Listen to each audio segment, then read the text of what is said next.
ये मास्टर का फिरकी लेता है यार, बताओ।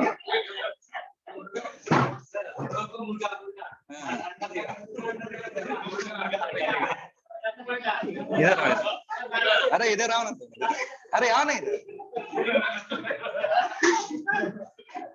बैठो इस, अरे बैठो बैठो बैठो बैठो तो बता रहे हो। चलो एक बंगाली गाना सुनो।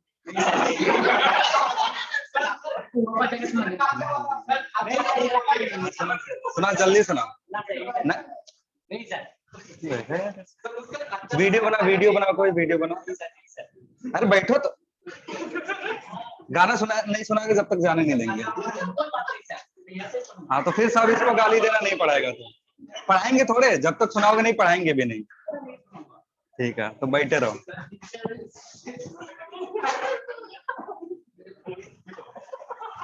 क्या कर दिया मोबाइल? हाँ अरे सुनाओ तो, गाना सुनाओ। अलग से सुनाओगे? क्या है अलग से क्या सुनाओगे? अच्छा यही सुना दो। क्यों? अच्छा क्यों क्यों बताओ, क्या नहीं निकलेगा? माइक दे रहा है ना, धीरे धीरे धीरे धीरे।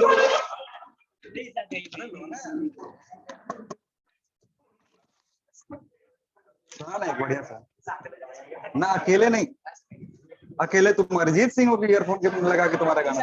हाँ हाँ बोलो डायलॉग सुना, डायलॉग सुना। अरे कुछ भी, थोड़ा खड़ा हो जाओ, ऑनलाइन वाले भी देख ले तुमको। खड़ा खड़ा तो हो जाओ, ऑनलाइन जो बच्चे हैं वो भी तो। हाँ इधर इधर कैमरा में देखो, देखो ये ऑनलाइन वाले कुछ बोल, उनके सुनाई दे रहा है आवाज? हाँ सुनाएगा। हाँ सर। हाँ कौन सा डायलॉग मारते हो तुम? अरे बताओ तो, कौन सा डायलॉग? वो भी बोलता है। कौन सा? वो सर। अच्छा पहले तुम बोल लो फिर उसको बुलाएंगे। अरे बोलो तो। डायलॉग नहीं करते, कुछ करते हो? हाँ सुनाओ तो।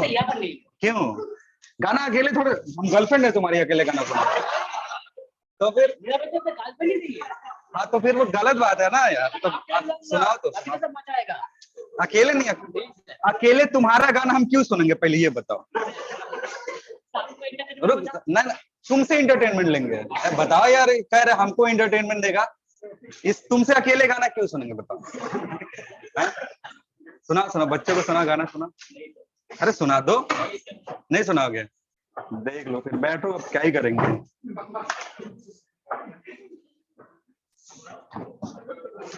आवाज आ रही है ऑनलाइन वालों को ठीक से? हाँ सर। ठीक है। क्या पढ़ा रहे थे बोलना? चलो नेक्स्ट हेडिंग लिखोगे।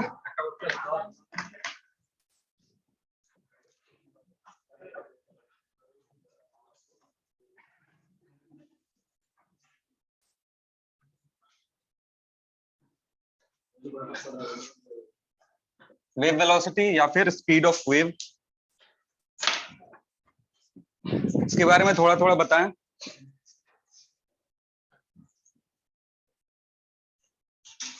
लिखना, speed with which, speed with which, speed with which disturbance, speed with which disturbance propagates in a medium, disturbance propagate in a medium, is known as speed of wave, is known as speed of wave, speed of wave, full stop. It depends on, it depends on, it depends on inertia and elasticity, it depends on inertia and elasticity, inertia and elasticity, elasticity of the medium, inertia and elasticity of the medium, full stop. In a given medium, in a given medium, in a given medium, speed for, in a given medium, speed for transverse and longitudinal waves, in a given medium, speed for transverse and longitudinal wave, transverse and longitudinal wave is different.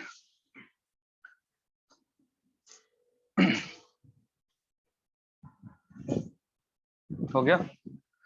Transverse wave air में generate कर सकते हैं, air में transverse wave होगा कि नहीं? Air में transverse wave बना सकते हैं? हाँ नहीं बना सकते। फ्लूइड में कभी भी ट्रांसवर्स वेव नहीं बनता है। जो भी तुम्हारा फ्लूइड है, बताया था ना कल के केस, कल कि फ्लूइड जो ट्रांसवर्स वेव होता है उसके लिए कैसा नेचर चाहिए फोर्स का? ट्रांसवर्स के लिए चाहिए सियरिंग स्ट्रेन, बताया था ना, सियर फोर्स चाहिए, तो इसके लिए क्या होता है? सियर स्ट्रेन चाहिए। और सियर स्ट्रेन फ्लूइड बियर नहीं कर पाते हैं। फ्लूइड जो है क्या है? फ्लूइड उसको बियर नहीं कर सकता, तो कभी भी फ्लूइड में ट्रांसवर्स वेव नहीं बनेगा। कैसा वेव बनेगा? लॉन्गिट्यूडनल। लॉन्गिट्यूडनल के लिए कैसा फोर्स चाहिए? कंप्रेसिव स्ट्रेन आता है। लॉन्गिट्यूडनल वेव के लिए कंप्रेसिव आता है, और कंप्रेसिव सॉलिड में भी होता है, लिक्विड में भी होता है, और गैस में भी होता है। यानी ये जैसे तुम्हारा साउंड है, साउंड कैसा वेव है? साउंड किस कैटेगरी में आता है? लॉन्गिट्यूडनल में। तो साउंड स्टील से भी प्रोपागेट हो सकता है, वाटर से भी प्रोपागेट हो सकता है, और एयर से भी प्रोपागेट हो सकता है। इधर जो एग्जांपल आया था ट्रांसवर्स वेव का, वो था कौन सा? Wave on string. ठीक है, वेव ऑन स्ट्रिंग जो है वो कैसा वेव है? ट्रांसवर्स वेव है। ठीक है, तो इसलिए अगर एक मीडियम की बात कर रहे हो, जैसे एयर मीडियम हो गया, एयर मीडियम में तुम्हारा ट्रांसवर्स वेव जनरेट होगा नहीं, एयर मीडियम में ट्रांसवर्स वेव जनरेट नहीं होगा। अगर स्ट्रिंग लोगे, स्ट्रिंग पे दोनों हो सकता है। स्ट्रिंग जो है, या कोई तुम्हारे पास स्टील है, स्टील पे ट्रांसवर्स वेव भी जनरेट होगा और लॉन्गिट्यूडनल वेव भी जनरेट होगा। तो उसमें जो दोनों जो स्पीड होगा ना, ट्रांसवर्स वेव का और लॉन्गिट्यूडनल वेव का, वो क्या होगा? अलग अलग होगा, डिफरेंट होगा। किस किस फैक्टर पे डिपेंड करता है स्पीड? इलास्टिसिटी और इनर्शिया पे डिपेंड करता है। ठीक है ना, तो लिखना for transverse wave, for transverse wave, transverse wave का एग्जांपल लिख सकते हो, that is wave on string.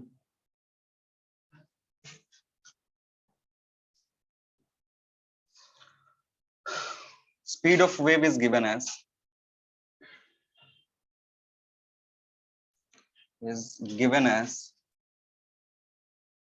v is equal to root over t by mu।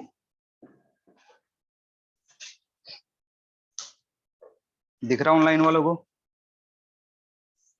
हाँ सर। हाँ, स्पीड जो होगा, speed of wave is given as v equals to root over t by mu, where t क्या है तुम्हारा? where t is tension in the string, mu क्या? mass per unit length।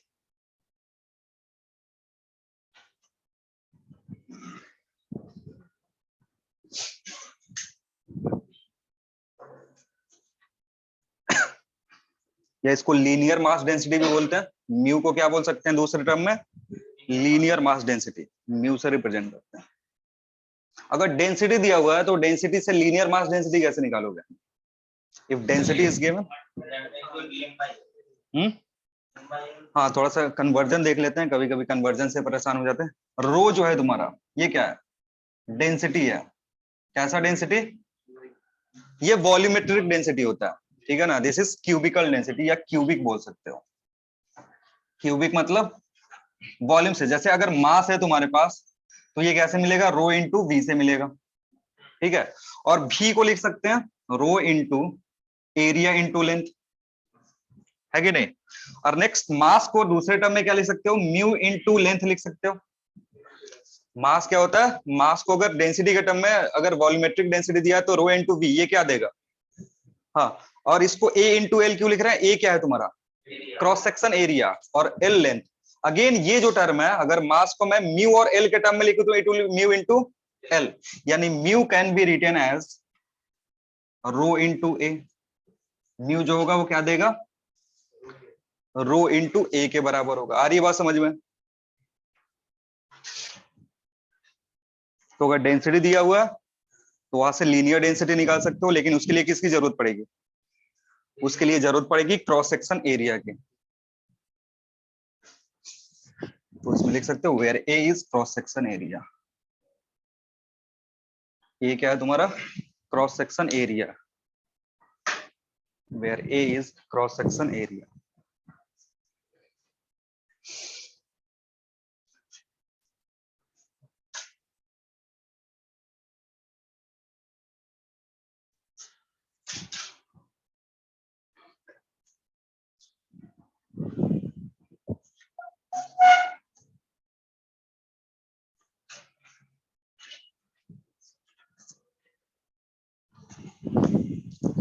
Next लिखना for longitudinal wave,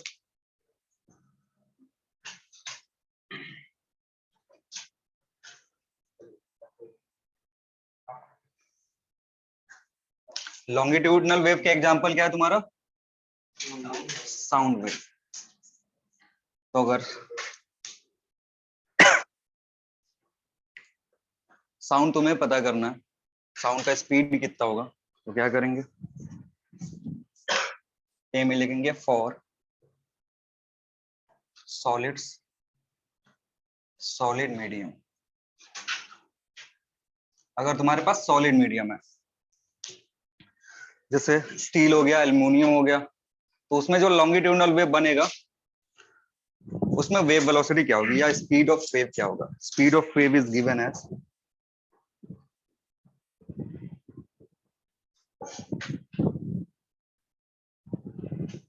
G is equal to root under gamma by रो।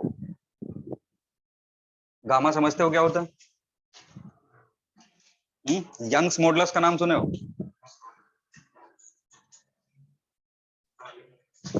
अभी Young's modulus पढ़ेंगे जब हम properties of matter पढ़ेंगे। तो कोई भी सॉलिड जो होता है ना, उसका एक प्रॉपर्टी होता है इलास्टिसिटी, और उस इलास्टिक प्रॉपर्टी के चलते क्या आता है, यंग्स मॉडुलस आता है।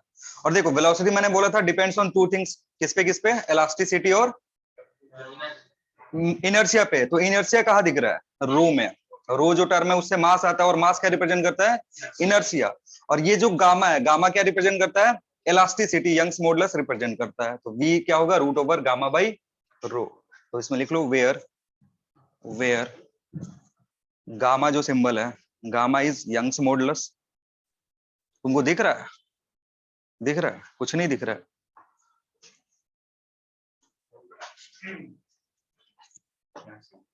कहां से दिखेगा? यहाँ से? नहीं सिंगल है। इधर बैठ जाओ, यहाँ से बैठ के देखो, वहां से कहीं दिख जाए क्या? अरे बोलो तो। फिर आधा आधा बोल के छुपा लेता है मुंह में। तुमको समझ में आया क्या बोला ये? देखो बगल वाले को भी समझ में नहीं आ रहा है। अरे कुछ ऐसा बोलो ना कि कम से कम बगल वाला एंजॉय कर सके।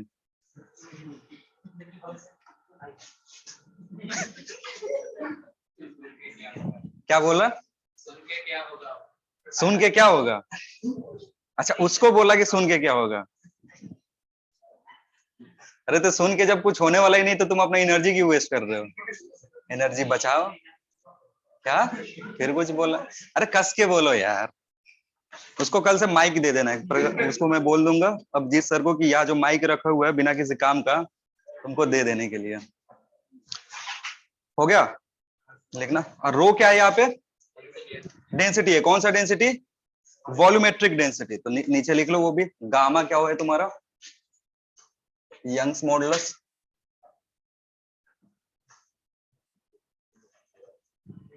रो जो है बातें नहीं।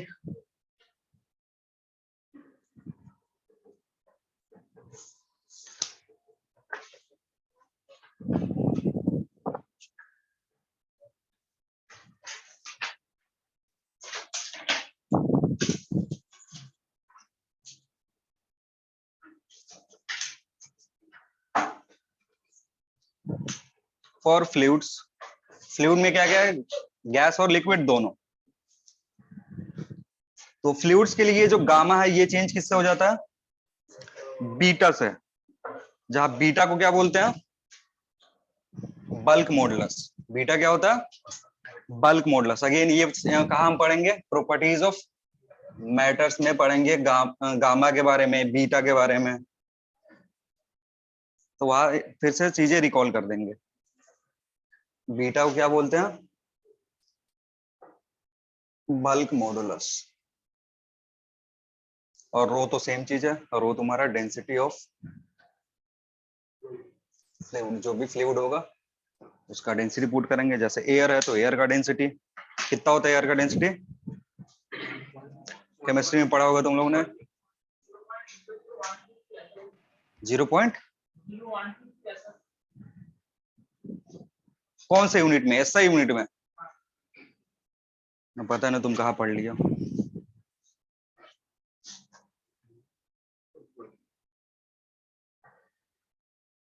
हो गया? अब ये जो है बीटा जो है स्पीड ऑफ साउंड निकालने के लिए टपके न्यूटन, ठीक है, न्यूटन टपके और क्या बोले लिखना नोट में,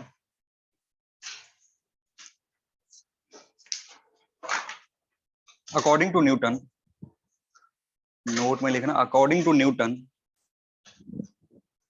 propagation of sound, according to Newton propagation of sound,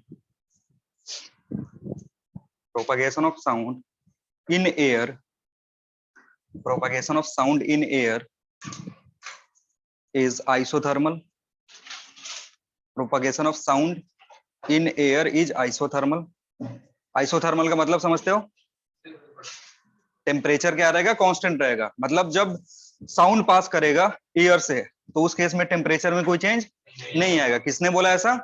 Newton ने। तो न्यूटन ने बोला कि अगर आइसोथर्मल प्रोसेस है तो कभी भी अगर आइसोथर्मल प्रोसेस होता है, फॉर आइसोथर्मल प्रोसेस बीटा जो होता है वो प्रेशर के बराबर हो जाता है। बल्क मॉडुलस किसके बराबर हो जाएगा? प्रेशर के बराबर होगा। कब? When process is isothermal. Again ये कहां पढ़ेंगे? हीट में जब जाएंगे, थर्मल वाले पोर्शन में जाएंगे तो ये पढ़ेंगे कि कोई भी अगर थर्मल आइसोथर्मल प्रोसेस है तो उस केस में मीडियम का जो बीटा है it will be equal to what? Pressure of the medium. जैसे एयर का एटमॉस्फेरिक प्रेशर कितना होता है?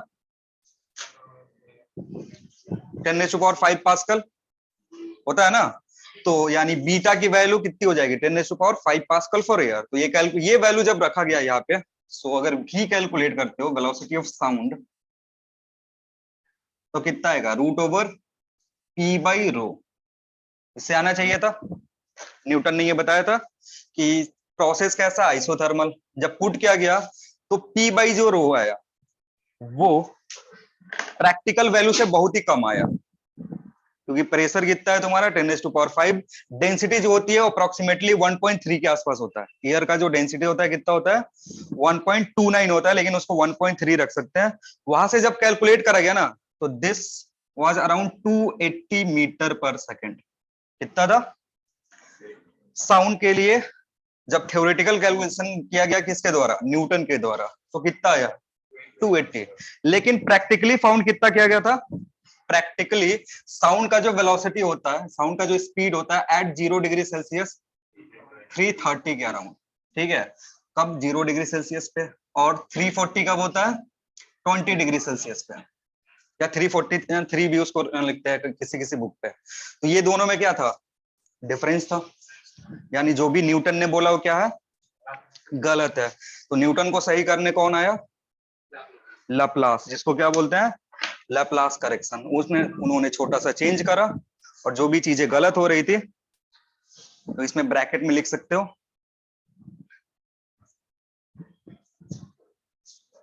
ब्रैकेट में क्या लिखोगे? हाँ, इनकरेक्ट लिख देना, इनकरेक्ट। सर वो वी साउंड में √P/ρ लिखे हैं आप। हाँ, इधर ना, यहाँ पे। हाँ हाँ, यहाँ पे है v sound is equal to √P/ρ, क्योंकि यहाँ पे जो बीटा है उसकी जगह पे P रख दिए हैं, ठीक है। अब चलते हैं नोट में ही लिखना, नोट में लिखना Laplace correction, Laplace correction.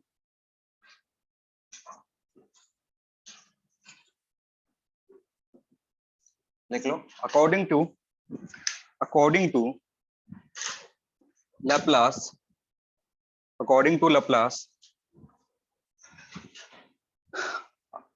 according to Laplace propagation of sound in air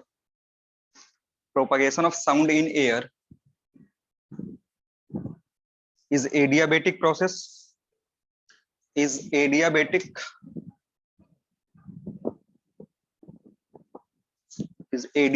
process, again इस प्रोसेस के बारे में हम कहाँ पढ़ेंगे? हाँ, थर्मोडायनेमिक्स में पढ़ेंगे। adiabatic process, and for adiabatic process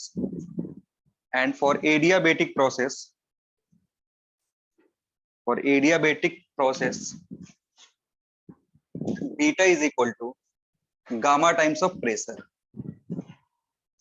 क्या हो जाता है? प्रेशर पिछले वाले केस में क्या था, बीटा प्रेशर के बराबर था, लेकिन यहाँ पे जो बीटा होगा किसके बराबर हो जाएगा, गामा टाइम्स ऑफ प्रेशर हो जाएगा। और ये जो गामा है ना, यहाँ जो गामा है वो क्या है, इसको बोलते हैं adiabatic index, where gamma is adiabatic index.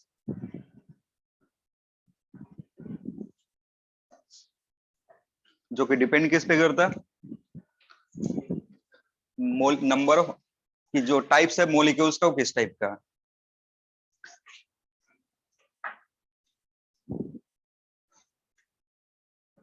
Mono di tri तो तुमने पढ़ा होगा, ठीक है। तो मोनो के लिए, डाई के लिए और ट्राई के लिए गामा का वैल्यू केमिस्ट्री वाले सर ने पढ़ाया होगा तुमको। गामा सीपीसीबी पढ़े हो ना, केमिस्ट्री में भी सीपीसीबी नहीं पढ़े हो, अच्छा कोई ना, तो फिर मैं ही पढ़ाऊंगा केटीजी में। क्या ईयर के लिए करेक्शन जो था वो ईयर के लिए था, साउंड के लिए था, या किसी भी फ्लूइड के लिए, ठीक है। तो यहां से जब पुट करके देखा गया, क्योंकि अब जो तुम्हारा वेलोसिटी आएगा, वेलोसिटी ऑफ साउंड, अब कितना आएगा, it will B gamma times P divided by rho.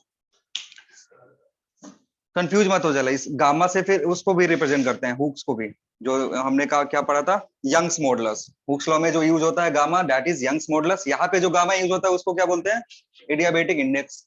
वो सीपीसीबी के वैल्यू पे डिपेंड करता है, या फिर जो भी तुम्हारा ये मॉलिक्यूल्स है वो मोनोएटॉमिक है, डाइएटॉमिक है, या फिर ट्राइएटॉमिक है, उस पर डिपेंड करेगा। वो सारी चीजें केटीजी में हम पढ़ेंगे। तो जो वेलोसिटी ऑफ साउंड है, अब इसके बाद जब कैलकुलेट करा गया ना, तो ये अबाउट 330 के आसपास आ रहा था एट 0 डिग्री सेल्सियस। तो ये करेक्ट है तुम्हारा, एट 0 डिग्री सेल्सियस।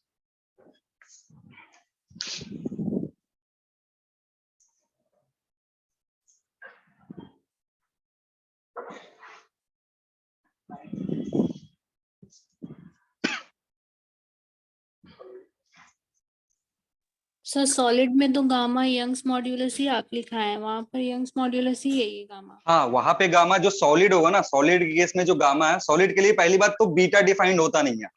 सॉलिड किसके लिए डिफाइन होगा, फ्लूइड के लिए, सॉरी ये बीटा किसके लिए डिफाइन होगा, फ्लूइड के लिए डिफाइन होता है।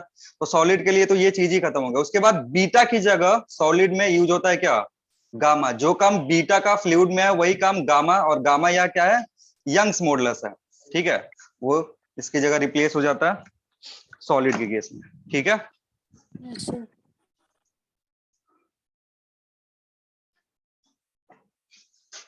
नेक्स्ट हेडिंग लिखना,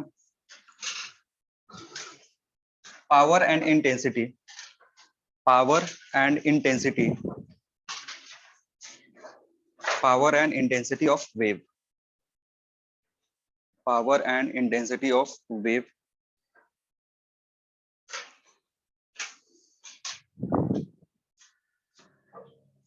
लिखना intensity and intensity, power and intensity of wave.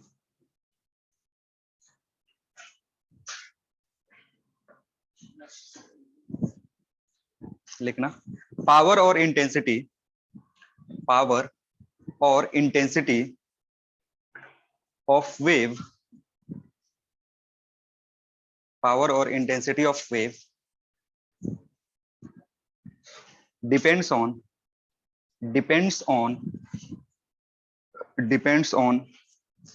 ऐसे लिखना, a depends on a frequency of wave, b amplitude, c wave velocity, and D है तुम्हारा density.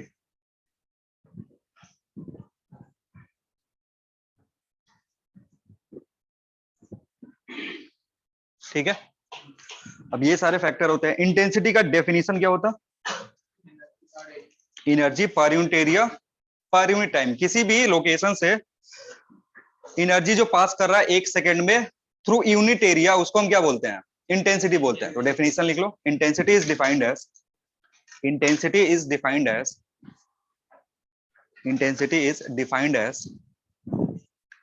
energy. Intensity is defined as energy passing through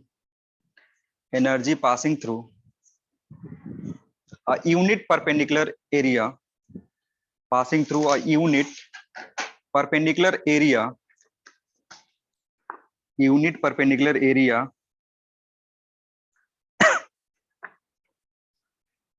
in 1 second,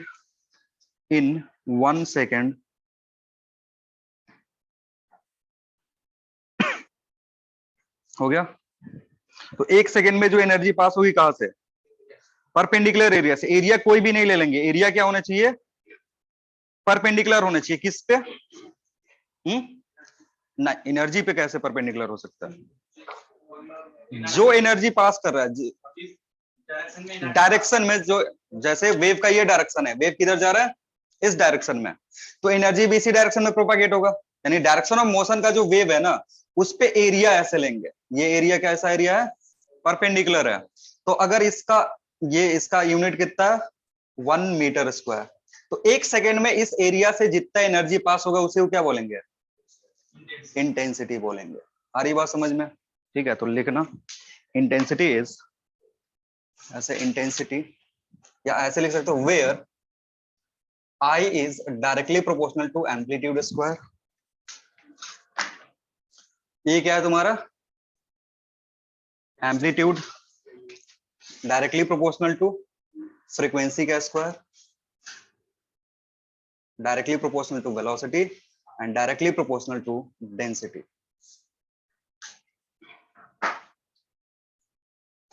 ठीक है, कितने factor पे depend कर रहा है, सब यहाँ लिखा हुआ है। जो भी चीज है कहाँ लिखा हुआ है, इधर लिखा हुआ है। सो ये एरिया, ये सॉरी, ये तुम्हारा क्या है, एम्पलीट्यूड, ये फ्रीक्वेंसी, और ये वेलोसिटी, ये डेंसिटी। तो सबको कंबाइन करोगे तो इंटेंसिटी क्या दिखेगा, आई। एक कांस्टेंट आएगा, that constant is 2 pi square. जब भी ये सारे प्रोपोर्शनलिटी साइन हटाते हैं तो एक कांस्टेंट आता है ना, तो एक्सपेरिमेंटली पता क्या है कि वो जो कांस्टेंट है वो कितना है, 2 pi square A square F square rho into भी।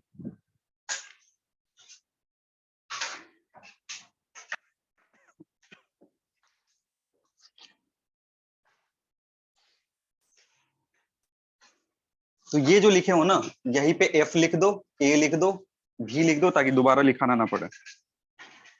जो उधर लिखे हुए हो उसी में ए बी सब दिखा दो, ताकि दोबारा लिखने का जरूरत नहीं पड़े।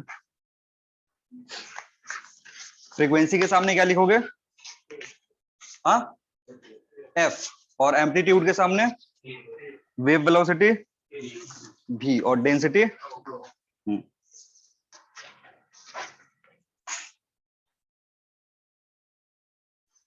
हो गया। अब बताओ पावर क्या होता है, पावर क्या होता है,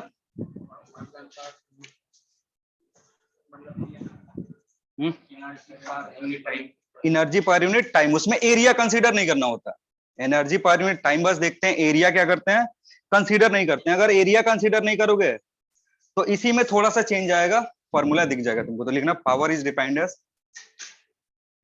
डिफाइंड एज energy passing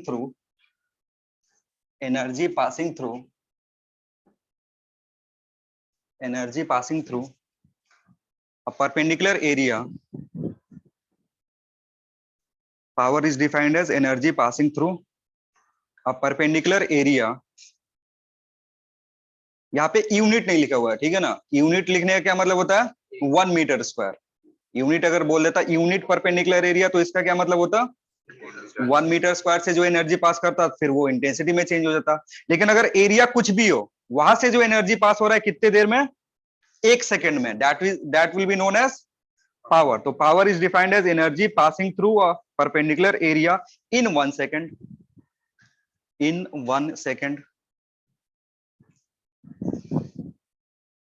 ठीक है। आप समझना कि अगेन ये डायरेक्शन है, इस डायरेक्शन में वेव जा रहा है, और यहाँ एक परपेंडिकुलर एरिया है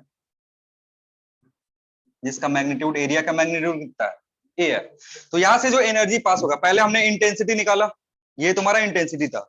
अगर इसी इंटेंसिटी में इस क्रॉस सेक्शन एरिया से मल्टीप्लाई कर देंगे तो क्या मिल जाएगा? पावर मिलेगा। अगर इस इंटेंसिटी में अगर इस क्रॉस सेक्शन एरिया से मल्टीप्लाई कर दे तो क्या मिलेगा? क्योंकि ये पर यूनिट एरिया ले रहा है, हमें पर यूनिट एरिया से मतलब नहीं है, हमें पूरे एरिया से मतलब है। तो इस इंटेंसिटी में ए से मल्टीप्लाई करेंगे तो क्या मिलेगा? Power which is passing through this cross section कितने सेकंड में? 1 सेकंड में। तो पावर जो होगा so P will be I into A, जहां ए क्या है? एरिया है, कंफ्यूज नहीं होना है। ए तुम्हारा क्या है यहाँ? एरिया। ठीक है, अब यहां पुट करोगे तो ये कितना दिखेगा? 2 pi square A square F square rho into small A into भी। ऑनलाइन वालों को रेड वाला दिख रहा है? हाँ सर। Yes, sir. ठीक है, अब तुमको याद होगा कि रो इंटू ए को मैंने क्या लिखवाया था? कॉपी पलटो, अभी दिखेगा। रो इंटू ए क्या था? म्यू था। तो जो पूरा टर्म है रो इंटू ए, उसको किससे रिप्लेस कर सकते हैं? म्यू से रिप्लेस कर सकते हो।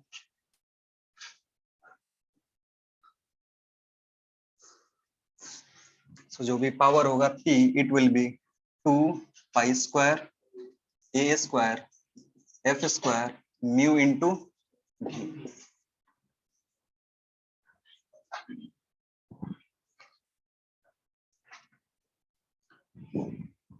सो किसी भी पॉइंट पे अगर तुम्हारे पास एक स्ट्रिंग है, उस पे वेव चल रहा, एक स्ट्रिंग है तुम्हारे पास, अगर वेव चल रहा है उस पे, और बोला जाए कि पावर निकालो, एवरेज पावर निकालो, तो फॉर्मूला क्या होगा?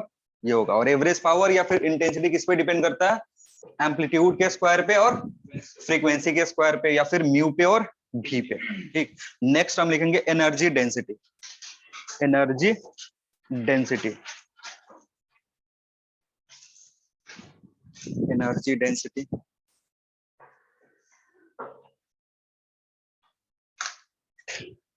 एनर्जी डेंसिटी का डेफिनेशन क्या होता है? एनर्जी पर यूनिट वॉल्यूम, या फिर इसको दूसरे तरीके से एक और डेफिनेशन होता है, intensity per unit velocity. Energy per unit volume रख सकते हो, या फिर इंटेंसिटी पर यूनिट कन्वर्ट करके देख लेते हैं। जैसे तुम्हारा एनर्जी डेंसिटी, जिसको ई से रिप्रेजेंट कर रहे हैं, it is E by volume होगा। और ये जो ई होगा, ये जो ई है, इसको अगर इंटेंसिटी के टर्म में लिखोगे तो कितना हो जाएगा? आई इंटू टी इंटू ए, स्मॉल ए रख दे, होगा। आई क्या है? इंटेंसिटी। इसमें टाइम से मल्टीप्लाई कर देंगे और एरिया से मल्टीप्लाई कर देंगे तो किसमें कन्वर्ट हो जाएगा? एनर्जी में। तो इट विल बी ई या आई टी और ए, ठीक है, डिवाइडेड बाई वी। ये बचेगा तुम्हारे पास। वी तुम्हारा वॉल्यूम है, इसको ला करके इधर डिवाइड कर दोगे, ए को ला करके इधर डिवाइड कर दो, या इसको ऐसे भी लिख सकते हैं, वी बाई ए टी लिख दे। ये अगेन क्या है? यहाँ पे क्रॉस सेक्शन एरिया है, तो volume divided by cross section area क्या देता है? लेंथ देता है। Volume divided by cross section area क्या देगा? लेंथ देगा। और लेंथ डिवाइडेड बाई टाइम क्या देगा? वेलोसिटी। इसलिए इंटेंसिटी डिवाइडेड बाय स्पीड या वेलोसिटी क्या देता है? एनर्जी डेंसिटी देता है। समझ में आ रहा है बात क्या कर रहे हैं? तो लिख लो, एनर्जी डेंसिटी लिखोगे, energy per unit volume, energy per unit volume, energy per unit volume और इंटेंसिटी, और intensity per unit speed of wave, और intensity per unit speed of wave, energy per unit volume, और क्या लिख रहा हूं? ये और है, और नहीं, और intensity per unit speed of wave is known as energy density, is known as energy density. यानी जो भी तुम्हारे पास आई था उसमें v से डिवाइड कर दोगे तो क्या मिलेगा? सो एनर्जी डेंसिटी क्या हो जाएगा तुम्हारा? स्मॉल यू से भी लिख सकते हो। स्मॉल यू जो होगा it will be I by v, और आई अभी हमने जस्ट कैलकुलेट करा, कितना था? 2 pi square F square A square rho into भी। नीचे v देखोगे तो v क्या हो जाएगा? कैंसिल आउट हो जाएगा। सो यू जो होगा it will be 2 pi square F square A square into भी, सॉरी इंटू रो, भी कैंसिल आउट हो गया,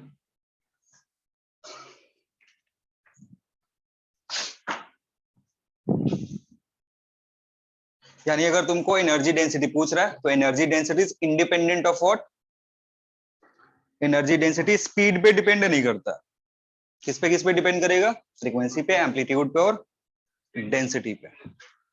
तो इसके नीचे लिख सकते हो it is independent of,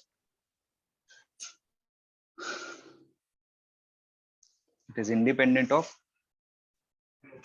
speed of wave या वेव वेलोसिटी।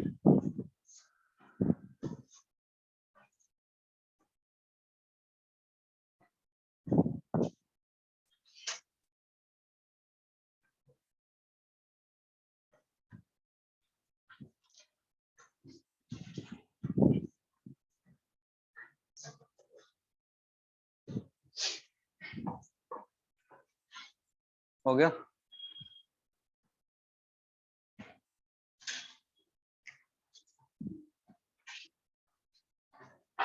एक बार इसका जो हेडिंग है, मेन हेडिंग वो दिखाना, क्या लिखे हूं, वो तो उधर ठीक है, power and intensity of wave on string लिख देना, वेव ऑन स्ट्रिंग, जो लिखे हो ना power and intensity of wave on string, उस पे ऐड कर देना, क्योंकि जो भी चीजें हमने लिखा यहाँ पढ़ा है किसके लिए पढ़ा, स्ट्रिंग पे, यानी ट्रांसवर्स वेव के लिए पढ़ा हमने। आगे पढ़ेंगे साउंड वेव के लिए, वहां पर भी इंटेंसिटी देख लेंगे।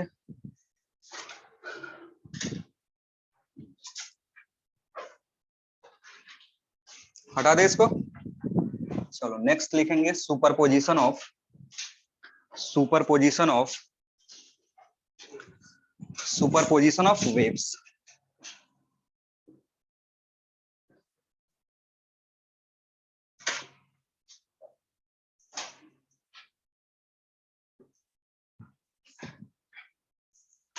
देखो यहाँ पे सुपरपोजिशन टर्म क्यों यूज हो रहा है, क्योंकि जो डिस्प्लेसमेंट है, किसी भी रीजन का जो डिस्प्लेसमेंट है वो कैसा क्वांटिटी है, वेक्टर क्वांटिटी है। जो भी डिस्प्लेसमेंट होता है क्या क्वांटिटी होता है, वेक्टर क्वांटिटी होता है।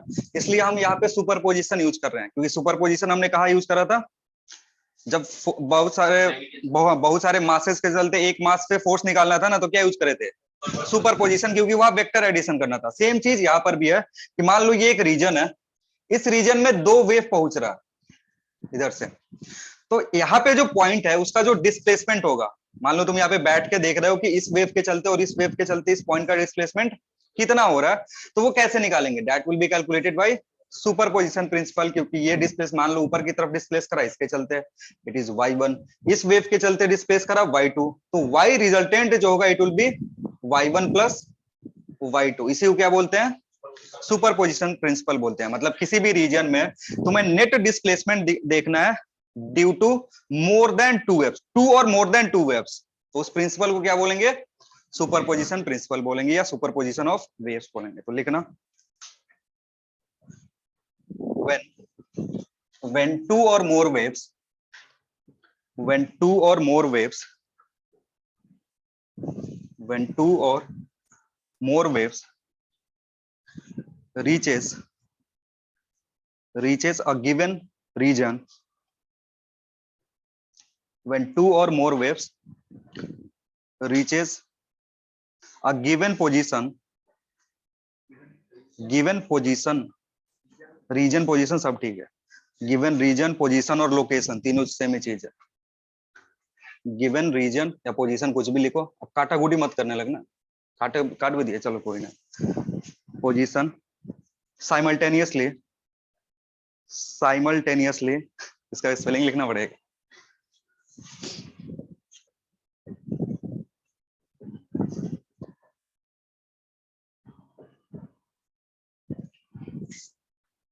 reaches a given location simultaneously, then displacement of particles in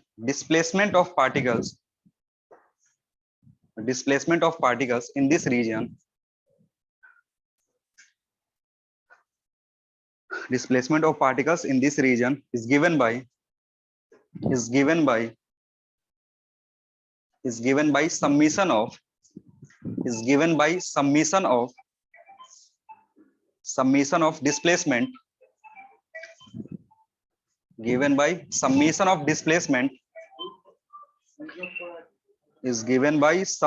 of displacement produced by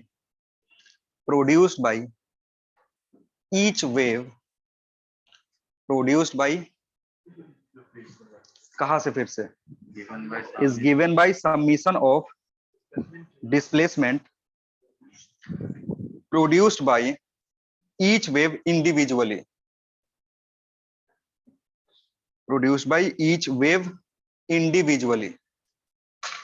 हो गया है, किसी का छूट गया? लिख लिया सब कोई? Summation of displacement given by each wave simultaneously. Examples में लिखेंगे. That is if y1, y2, y3 and so on are displacements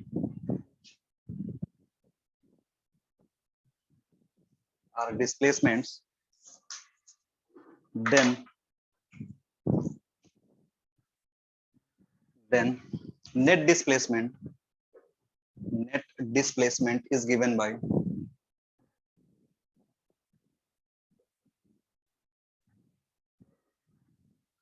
yr is equal to y resultant is equal to y1 plus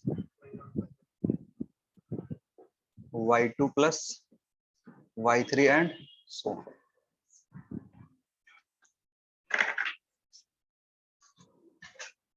हो गया? लिखना. Resultant displacement depends on, इसके नीचे resultant displacement depends on following factors. Resultant displacement depends on following factors. किस किस factor पे depend करेगा वो लिखेंगे. नंबर 1 में लिखना. नंबर 1 में amplitude of wave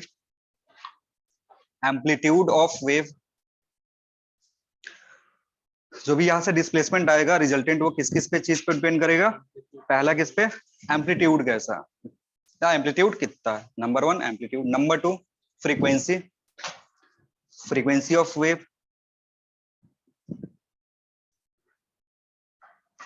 number 3 direction of propagation.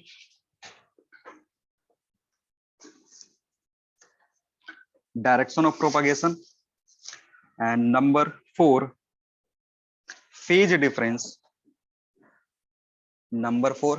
difference.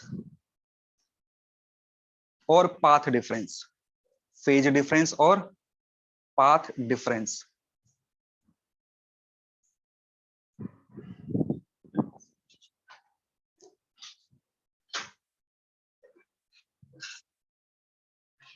लिखना पैरा छोड़ के नीचे. Due to superposition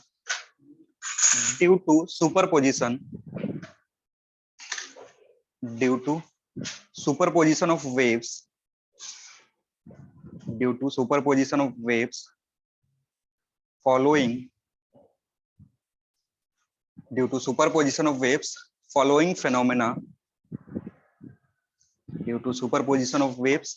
following phenomena can be observed.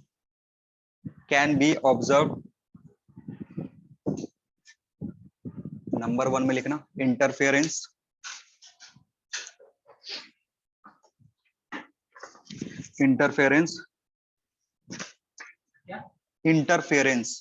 पहली बार नाम सुन रहे हो क्या इंटरफेरेंस का? सुने हो ना पहले? हाँ. तो देखो इंटरफेरेंस होने के लिए क्या चाहिए? कंडीशन होता है कि इंटरफेरेंस कब होगा. जैसे अगर सुपरपोजिशन हो रहा है बहुत सारे वेव का तो क्या होगा? एक फिनोमेना हो सकता है जिसको हम क्या बोलेंगे? इंटरफेरेंस. तो अगर इंटरफेरेंस फिनोमेना करवाना है तो वेव जो भी वेव क्या कर रहे हैं सुपर इंपोज हो रहे हैं उसमें क्या क्या प्रॉपर्टी होना चाहिए उनका. ठीक है, तो लिख लो ब्रैकेट में देख लेना, super imposing waves should have superimposing waves should have superimposing waves तो ये should पैरा have चेंज कर कर लिखना है। हाँ, इंटरफेरेंस में ही लिख दो, इंटरफेरेंस में पैरा छोड़ करके, मतलब इंटरफेरेंस अगर यहाँ से लिखा हुआ है तो यहाँ से लिखना स्टार्ट कर सकते। Okay sir. superimposing waves should have same frequency, should have same frequency, same frequency.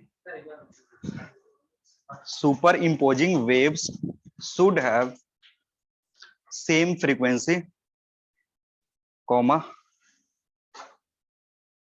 same direction of propagation, same direction of propagation, same direction of propagation, and nearly equal amplitude, and nearly equal amplitude। ठीक है, तो ऊपर जो कितने factor थे, 4 factor थे ना, उसमें हमने क्या क्या डिस्कस कर लिया। एम्पलीट्यूड आसपास होना चाहिए, ज्यादा डिफरेंस होगा भी लेकिन ज्यादा नहीं होना चाहिए। नेक्स्ट क्या है, फ्रीक्वेंसी जो वेव का वो क्या होना चाहिए, सेम होना चाहिए। और डायरेक्शन क्या है, वो डायरेक्शन भी सेम होना चाहिए। अगर एक वेव एक्स डायरेक्शन की तरफ जा रहा है तो दूसरा वेव भी पॉजिटिव एक्स की डायरेक्शन की तरफ ही जाना चाहिए। और थर्ड, फेज डिफरेंस के बारे में कुछ नहीं बताया हुआ, तो देयर में बी फेज डिफरेंस, देयर में नॉट बी फेज डिफरेंस। तो उसके बारे में अगर कुछ नहीं बताया ना, तो हो भी सकता है 2 वेव में फेज डिफरेंस, या नहीं भी हो सकता। तो अगर इस तरीके का 2 वेव लोगे, 3 वेव लोगे, एक लोकेशन में जाकर के वो मिलेंगे, तो उससे जो फिनोमेना होगा that will be what, interference. दूसरा लिखेंगे बीट। बीट पढ़े हो ना, साउंड में पढ़ते हैं बीट। तो ये बीट एक फिनोमेना है जिसमें क्या होता है, अगेन इसमें लिखना कि अगर तुमको बीट चाहिए, सुपरपोजिशन के चलते क्या चाहिए तुम्हें, बीट करवाना है, तो क्या क्या प्रॉपर्टी होना चाहिए। तो लिखना, super imposing waves should have, super imposing waves should have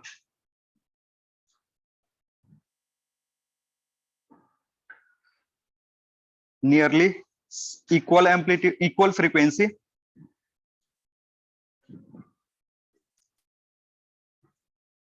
nearly equal frequency, propagating in same direction, nearly same frequency। Nearly same का क्या मतलब है, डिफरेंस ज्यादा नहीं होना चाहिए, ठीक है ना। जैसे ω1 और ω2 ले रहे हो, तो उन दोनों के बीच में क्या है, डिफरेंस ज्यादा नहीं होना चाहिए, आसपास होने चाहिए। और अगेन जो डायरेक्शन ऑफ प्रोपगेशन का वो क्या होगा, सेम होगा। And amplitude should be same, and amplitude should be equal frequency comma propagation, हाँ, propagating in same direction, propagating in same direction, यानी जितने भी वेव्स होंगे वो क्या कर रहे होंगे, सेम डायरेक्शन में प्रोपगेट कर रहे होंगे, propagating in same direction. And amplitude should be same, and amplitude should be same. तो अगर इसमें देखोगे तो प्रीवियस वाले का क्या है, ये अपोजिट है थोड़ा सा। इंटरफेरेंस में क्या हो रहा था, फ्रीक्वेंसी को सेम रख रहे थे, ठीक है, एम्पलीट्यूड में थोड़ा सा डिफरेंस आ रहा था। और बीट में क्या हो रहा है, फ्रीक्वेंसी में, हाँ, फ्रीक्वेंसी ऑलमोस्ट इक्वल हो सकता है, हल्का फुल्का डिफरेंस होगा, लेकिन एम्पलीट्यूड क्या होना चाहिए, सेम होना चाहिए। और डायरेक्शन ऑफ प्रोपगेशन क्या होगा, सेम ही होगा। नेक्स्ट लिखेंगे थर्ड है स्टेशनरी और स्टैंडिंग वेव। स्टेशनरी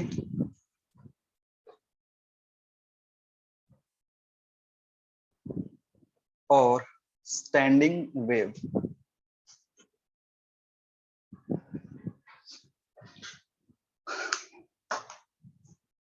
अब दो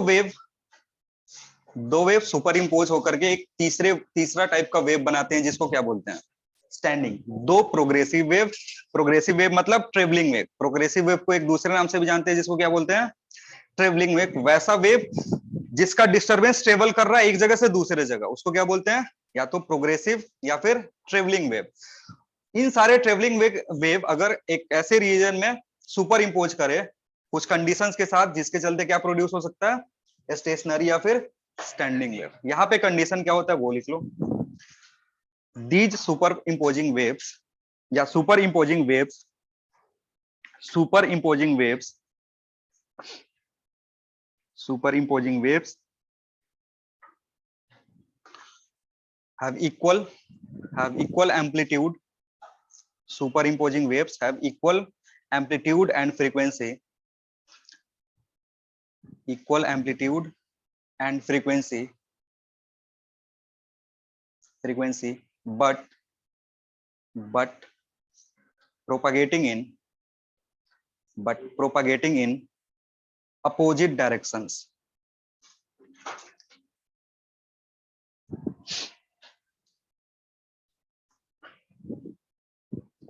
but propagating in opposite direction। जो प्रोपगेशन का डायरेक्शन होगा वो क्या होगा, यहाँ पे अपोजिट होगा। एक वेव अगर इधर से आ रहा तो दूसरा वेव क्या होगा, इस रीजन में अगर सुपर इम्पोज कर रहे हैं दोनों वेव्स, तो यहाँ पे जो भी वेव जनरेट होगा दैट विल बी स्टैंडिंग या फिर स्टेशनरी वेव। एम्पलीट्यूड सेम रखते हैं और क्या सेम रखते हैं, फ्रीक्वेंसी सेम रखते हैं। ठीक है, तो एक एक करके तीनों को डिस्कस कर लेंगे। इंटरफेरेंस को यहाँ डिस्कस करेंगे। बीट जो होता है वो साउंड के केस में हम पढ़ते हैं, तो जब साउंड वेव पढ़ेंगे तो वहां पे क्या करेंगे, बीट पढ़ेंगे। और स्टैंडिंग वेव दोनों केस में पढ़ना होता है, लॉन्गिट्यूडनल हो या फिर ट्रांसवर्स हो, दोनों केस में क्या पढ़ेंगे, स्टैंडिंग वेव या स्टेशनरी वेव पढ़ेंगे। तो पहला हेडिंग लिखोगे, that is interference of wave, interference of wave.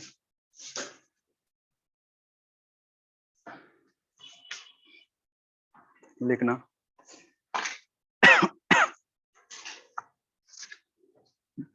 अब थोड़ा प्रॉपर डेफिनेशन लिख लो, बड़ा सा अच्छा सा लिखना। when two waves of equal frequency, when two waves of equal frequency, when two waves of equal frequency and nearly same amplitude, when two waves of equal frequency and nearly same amplitude propagating in same direction, nearly same amplitude propagating in same direction, superimpose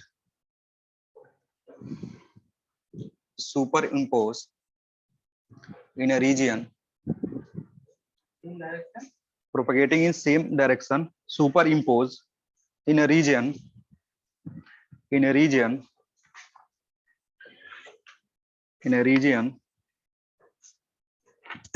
लिखना, then intensity of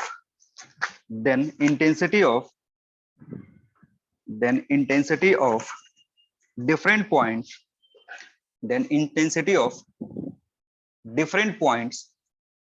in this region, density of different point in this region is different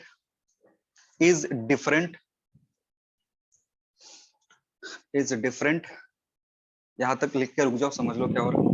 देखो, जैसे एक normal wave इधर से propagate कर रहा था, ठीक है, इस वेव में देखोगे ना तो यहाँ की इंटेंसिटी, यहाँ की इंटेंसिटी, यहाँ की इंटेंसिटी, सब जगह जो एवरेज इंटेंसिटी होगा वो क्या होगा, सेम होगा। जिसके लिए फॉर्मूला मैंने लिखा हुआ था, I is equal to 2 square F square A square और रो इनटू बी। हर जगह जो एवरेज डेंसिटी होगा वो क्या होगा, सेम होगा। लेकिन अभी क्या हुआ कि एक और वेव आया और इससे क्या कर गया, सुपर इम्पोज कर गया। और इंटरफेरेंस अगर हुआ तो इंटरफेरेंस के चलते क्या होगा ना, क्या होगा, यहाँ की इंटेंसिटी देखोगे, यहाँ की इंटेंसिटी, यहाँ की इंटेंसिटी अब क्या हो जाएगा, अलग अलग हो जाएगा। कहीं की इंटेंसिटी बढ़ जाती है, किसी पॉइंट की इंटेंसिटी घट जाती है। कोई ऐसा पॉइंट भी होता है जहां की इंटेंसिटी कितनी होती है, 0 हो जाती है। ठीक है, तो फुल स्टॉप के बाद लिखना, at some point it is maximum, at some point it is maximum, at some point it is maximum,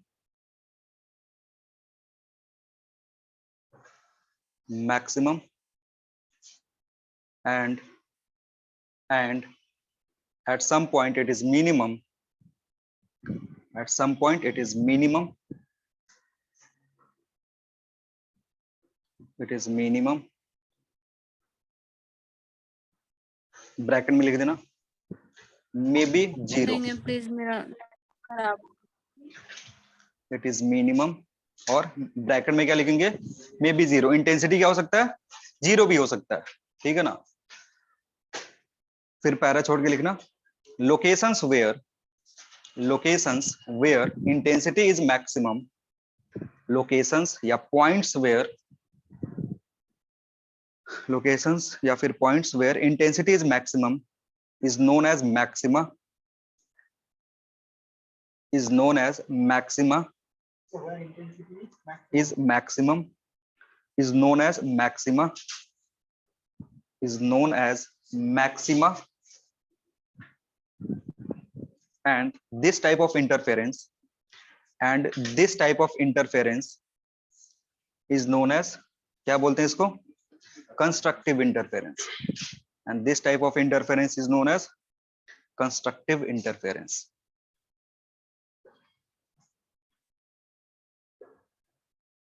ठीक है। इंटरफेरेंस तुमको फिर 12th में भी पढ़ना होता, तो वहां पे अब पूरा ये सारी चीजें डिटेल में नहीं लिखवाएंगे। जब 11th में पढ़ लियो ना, पूरा डिटेल में लिखवा दे रहे हैं, तो फिर 12th में क्या करेंगे, खाली रिकॉल करवा देंगे कि ये चीजें होती है, फिर चैप्टर खत्म। नेक्स्ट लिखेंगे एक पैरा छोड़ के, locations where intensity is minimum, locations where intensity is minimum, locations where intensity is minimum is known as minima, is known as minima, is known as minima. And this type of interference, and this type of interference is known as what, destructive interference, is known as destructive interference.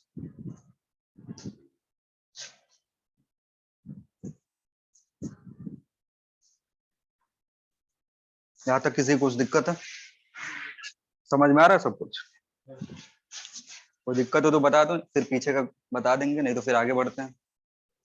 अब समझते हैं दो wave लेकर के, कि अगर दो wave लेते हैं तो कैसे इंटेंसिटी कहीं मैक्सिमम हो जाता है और कहीं पे मिनिमम हो जाता है। तो लिखना let we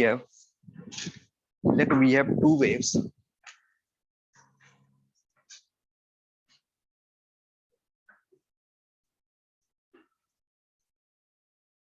y1 and y2 superimposing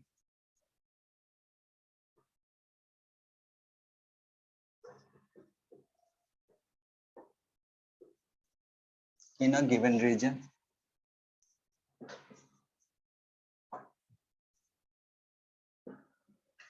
so y1 and y2 जो है, y1 को लिख रहे हैं a1 sin omega t minus के एक्स, y2 को लिख रहे हैं a2 sin omega t minus के एक्स प्लस 5। अब दोनों वेव को देख के बताना है कि क्या इनके इंटरफेरेंस से, सॉरी क्या इनके सुपर इम्पोजिशन से इंटरफेरेंस होगा, देख के बोलो। होना चाहिए, क्यों, ओमेगा सेम है, हाँ डायरेक्शन का बताओ, डायरेक्शन भी सेम है, क्योंकि दोनों किधर ट्रेवल कर रहे हैं, positive x positive x. a1 a2 है, मे बी स्लाइटली डिफरेंस हो सकता है, ओमेगा ओमेगा क्या है, सेम है। तो यहां से जो रिजल्टेंट वेव होगा, then resultant wave is given as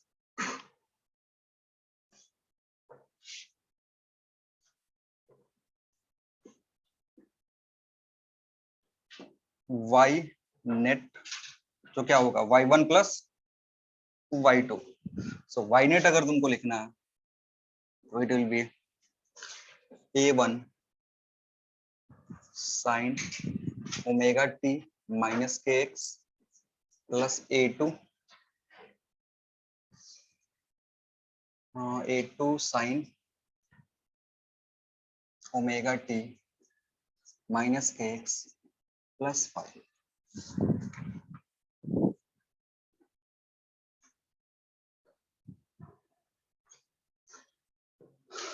अब देखो इस वेव को देख के, ये इक्वेशन को देख करके क्या तुम वेव जो रिजल्टेंट वेव है उसका एम्पलीट्यूड बता सकते हो?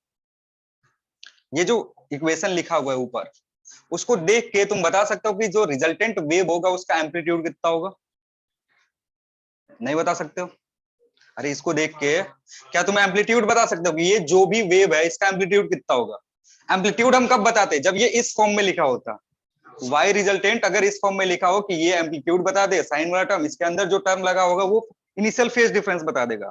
तो यहां से अभी देख करके तुम कुछ इंफॉर्मेशन नहीं दे सकते हो कि जो गिवन वेव है उसका एम्पलीट्यूड कितना होगा या उसका इनिशियल फेज डिफरेंस कितना होगा। तो क्या करना है, इसको मॉडिफाई करते हैं।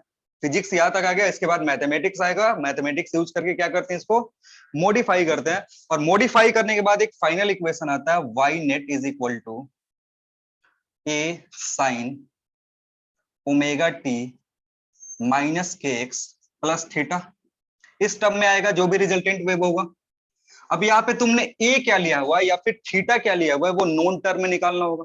जो भी इसका एम्पलीट्यूड है it must be in terms of A1 A2, और जो ये थीटा है ये भी पता करना पड़ेगा। तो यही पता करने के लिए क्या करना होता है, इसको एक्सपैंड करना होता है। एक्सपैंड करेंगे, लिखेंगे, काम बन जाएगा।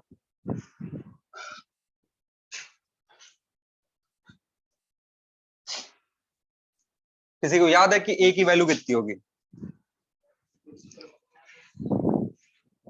अगर बोला जाए कि लिख दो where A is equal to root over A1 square plus A2 square plus 2A1 A2 cos 5 होगा। मतलब जो ए यहाँ पे है ना वो किस पे डिपेंड कर रहा है, देख लो, A1 पे, A2 पे और 5 पे।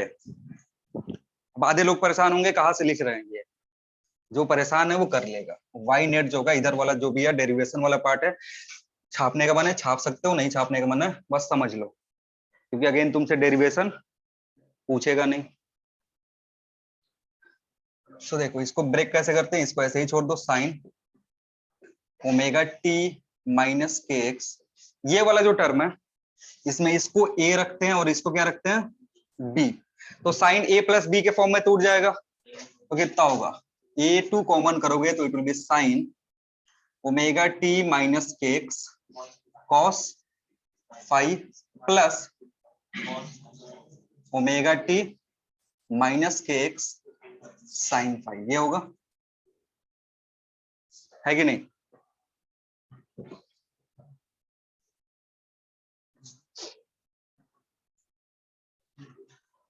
अब इस वाले टर्म नहीं, इस वाले टर्म में और इस वाले टर्म में देखोगे तो तुम्हारे पास क्या कॉमन है, साइन। तो कॉमन कर सकते हो A1 प्लस A2 cos 5, इसका बाहर क्या कॉमन आएगा, sign omega T minus x. ये किसके लिए कर रहा है ना, ये कहां से आया वो बता रहे हैं। और बचा क्या तुम्हारे पास, plus A2 sine 5 cos omega T minus x.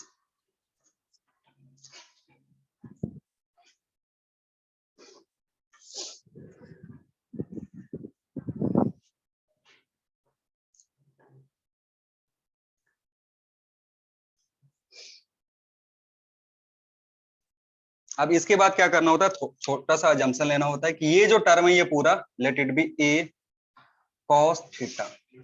इस वाले टर्म को क्या लेते हैं, ए साइन थीटा। ए भी हमने माना है और थीटा भी हमने माना है, इसी दोनों को निकालना होता है। जो तुमने माना है उसको क्या करना है, कैलकुलेट करना है। तो अगर इस पूरे टर्म को ए कॉस थीटा मानोगे, इस पूरे टर्म को ए साइन थीटा मानोगे ना, तो फिर तुम्हें क्या मिलेगा, it will give a sine omega T minus के एक्स प्लस थीटा। आ रही बात समझ में? ये लिखने के बाद इस पूरे टर्म के जगह मैंने क्या लिखा, ए कॉस थीटा, इस पूरे टर्म की जगह ए साइन थीटा। तो it will break into sine, ये तुम्हारा ए हो गया और ये बी हो गया, क्योंकि जब इसको एक्सपेंड करोगे ना तुमको क्या मिलेगा, ये मिलेगा और ये मिलेगा। आ रही बात समझ में? वेयर ए कॉस थीटा कितना, A1 plus A2 cos theta, sorry cos 5, और ए साइन 5 कितना, सॉरी ए साइन थीटा, ए साइन थीटा कितना A2 साइन फाइव। अगर इन दोनों को स्क्वायर करके ऐड करोगे ये मिलेगा। अगर इन दोनों को क्या कर दे, स्क्वायर कर दे, ऐड कर दे, तो साइन स्क्वायर और कॉस स्क्वायर थीटा कितना हो जाएगा 1, ए कॉमन आ जाएगा और ये वाला इक्वेशन इधर दिखेगा।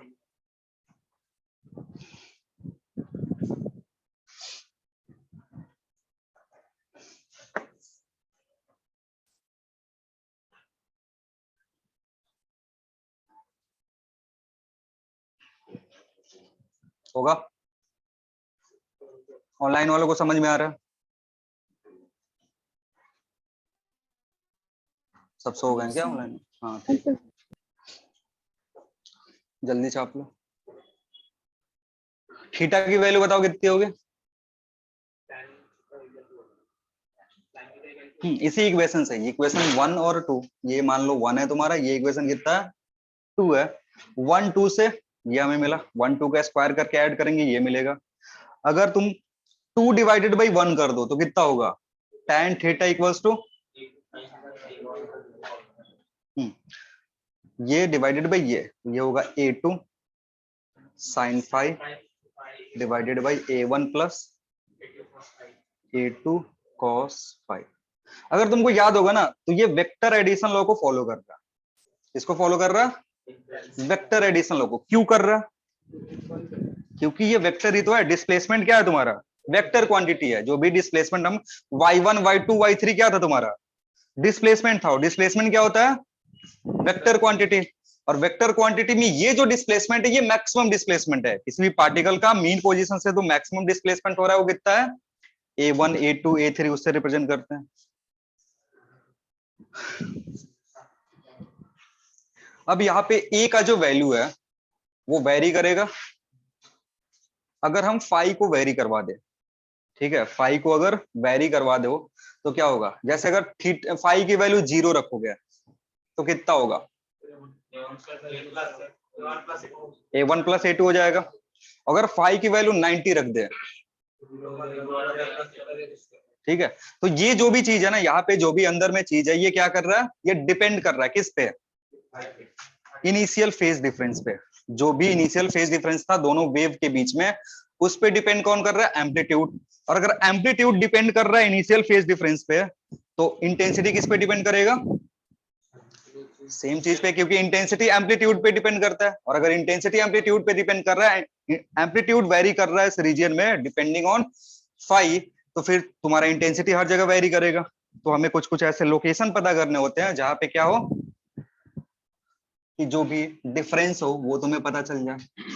एक ऐसा डिफरेंस रखेंगे तो क्या दिखेगा तुम्हें। लेकिन उससे पहले हमें समझना होगा पाथ डिफरेंस और फेज डिफरेंस का रिलेशन। अगर तुम्हारे पास फेज डिफरेंस है तो पाथ डिफरेंस कैलकुलेट कर सकते हो, या फिर पाथ डिफरेंस है तो फेज डिफरेंस कैलकुलेट कर ले। आ रही बात समझ में? तो लिखना इसमें, इसके नीचे लिखना magnitude of resultant amplitude, magnitude of resultant amplitude depends on magnitude of resultant amplitude depends on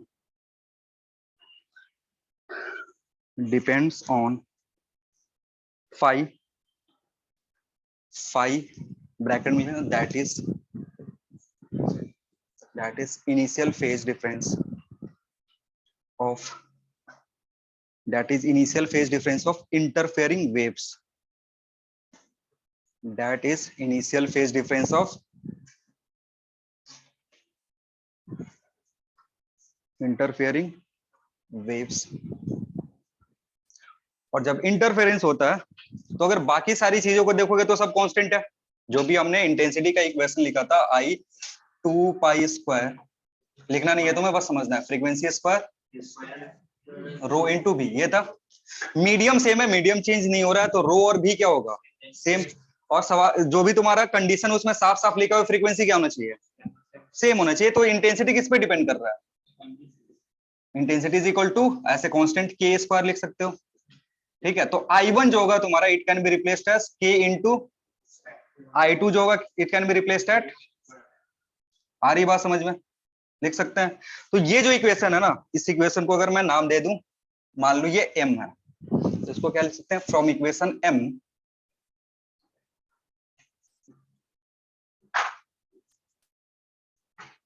from equation m से क्या लिख सकते हो, a square is equal to a1 square plus a2 square plus 2a1 a2 cos five.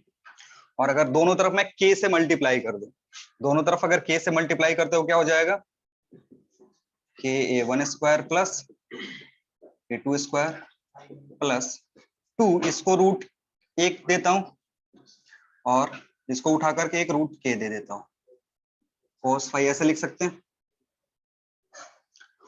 दोनों side k से multiply कर दो, कोई फर्क नहीं पड़ेगा, ठीक है ना, k से मल्टीप्लाई कर दो, k की कैंसिल, ये इक्वेशन मिल जाएगा। लेकिन इस टर्म को किससे रिप्रेजेंट कर सकते हैं, i से। ये जो पूरा टर्म है k a स्क्वायर, ये किससे रिप्लेस हो जाएगा, i से, और ये किससे रिप्लेस होगा, i1 से, ये i2 से, प्लस 2 रूट i1 इधर i2 cos फाइव होगा। समझ में आ रही है बात। तो जो इंटेंसिटी के इक्वेशन है वो यहां से मिलेगा, या इन दोनों को साथ भी कर सकते हो। इंटेंसिटी का इक्वेशन कहां से मिलेगा, अगेन देख सकते हो साफ साफ कि इंटेंसिटी किस पे डिपेंड कर रहा है, फाइव पे डिपेंड कर रहा है, i1 i2 के वैल्यू पे डिपेंड कर रहा है।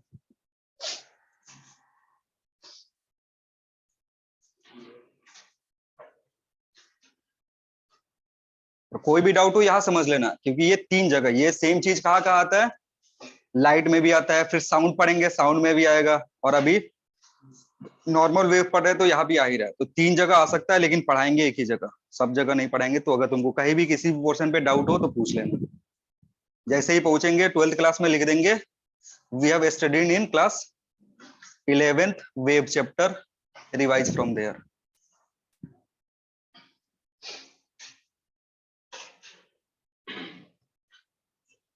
एम्पलीट्यूड को फ्रीक्वेंसी पे एक दूसरे से वेरी करता है। हाँ, तो यहाँ पे एम्पलीट्यूड फ्रीक्वेंसी कैसे वेरी करता है, थोड़ा बताना। How frequency is dependent to amplitude, कहाँ पढ़ लिया, ऐसा कहाँ देख लिए, करता है, नहीं करेगा ना, कैसे एम्पलीट्यूड पे फ्रीक्वेंसी डिपेंड करेगा। फ्रीक्वेंसी डिपेंड करता है, फ्रीक्वेंसी कितने तरीके की होती है, या तो नेचुरल फ्रीक्वेंसी हो सकती है, बॉडी को अगर फ्री ऑसिलेट कराओगे तो क्या मिलेगा, नेचुरल फ्रीक्वेंसी। तो वो एम्पलीट्यूड पे क्यों डिपेंड करेगा, फ्रीक्वेंसी जो होता है बॉडी का खुद का एक प्रॉपर्टी है, जैसे ये बिल्डिंग है, इसका कुछ नेचुरल फ्रीक्वेंसी है जिस पे वो ऑसिलेट कर सकता है, ठीक है। वैसे ही अगर किसी बॉडी को हम बाय फोर्स ऑसिलेट करवा रहे हैं तो उसकी फ्रीक्वेंसी किस पे डिपेंड करेगी, ओमेगा डी पे डिपेंड करेगी, जो डैम्प फ्रीक्वेंसी और फोर्स वाला मैंने पढ़ाया था, तो उस पे डिपेंड करेगा। तो उसमें एम्पलीट्यूड का कहाँ कुछ रिलेशन है, जब हम एम्पलीट्यूड लिख रहे थे तो ऐसा कहा लिखा हुआ है कि एम्पलीट्यूड फ्रीक्वेंसी डिपेंडेंट है। फ्रीक्वेंसी एक प्रॉपर्टी है जो एम्पलीट्यूड से इंडिपेंडेंट होती है। हो गया, इसमें लिखना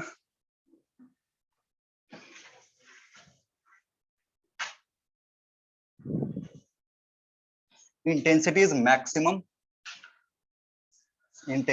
maximum for constructive interference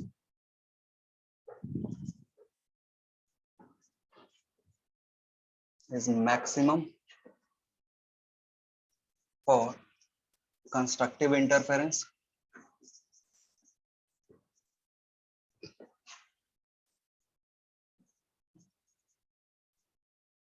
and for this condition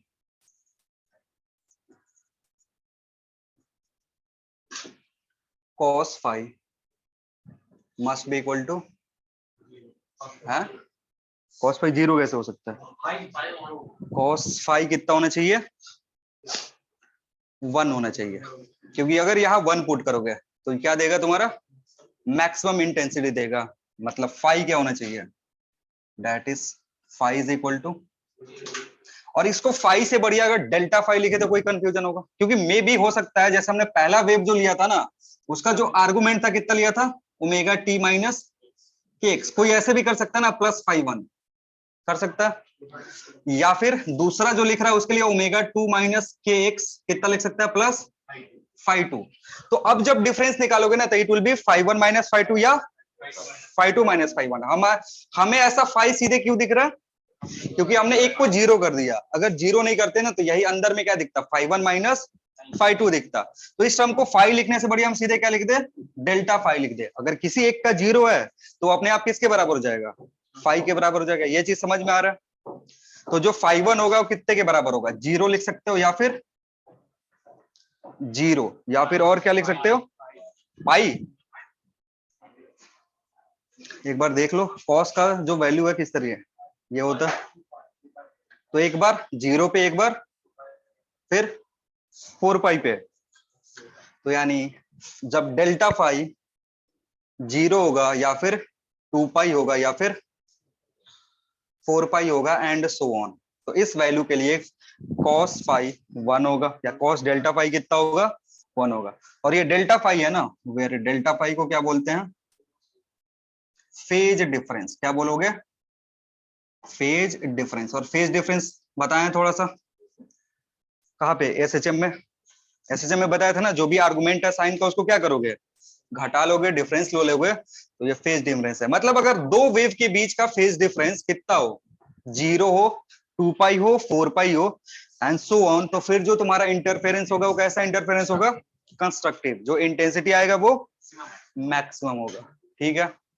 और एक रिलेशन होता है जिसमें हम फेज डिफरेंस और पाथ डिफरेंस को रिलेट करते हैं। फेज डिफरेंस और पाथ डिफरेंस का मतलब होता है कि जैसे एक वेव जो है यहां से चला इधर पहुंच गया, ठीक है, दूसरा जो वेव है यहां से चला इस रीजन में पहुंचा, तो इन दोनों वेव ने ना अलग अलग पाथ ट्रेवल किया। इस रीजन में पहुंचने के लिए दोनों वेव ने क्या करा है, अलग अलग पाथ ट्रेवल किया है। तो इस डिफरेंस को हम दो तरीके से दिखा सकते हैं, या तो डायरेक्टली पाथ डिफरेंस से या फिर फेज डिफरेंस है। तो अभी हमें जो दिख रहा है यहाँ पे क्या है, फेज डिफरेंस है। इसको हम किससे रिलेट कर सकते हैं, पाथ डिफरेंस से भी रिलेट कर सकते हैं। तो एक छोटा सा चीज समझ लो कि अगर तुम्हारा समझना, अगर डेल्टा फाइ किसके बराबर हो, डेल्टा फाइ बराबर हो तुम्हारा 2 पाई के, ठीक है ना। डेल्टा फाइ अगर किसके बराबर हो गया, 2 पाई के, तो जो तुम्हारा डेल्टा एक्स होता है ना वो कितने के बराबर होता है, लेमडा के बराबर होता है। आ रही बात समझ में क्या बोल रहा हूँ? अगर तुम्हारा डेल्टा फाइ कितने के बराबर हो, 2 पाई, मतलब जो भी फेज डिफरेंस हो कितने का हो, 2 पाई का हो, तो पाथ डिफरेंस कितने का होता है, लेमडा के बराबर होता है। तो यहां से रिलेशन निकाल सकते हैं। समझना, अगर तुम्हारा यहां से रिलेशन क्या होता है, नोट में लिख लो भाई, या इसी के नीचे लिख लो, नोट में लिखना, phase difference is equal to phase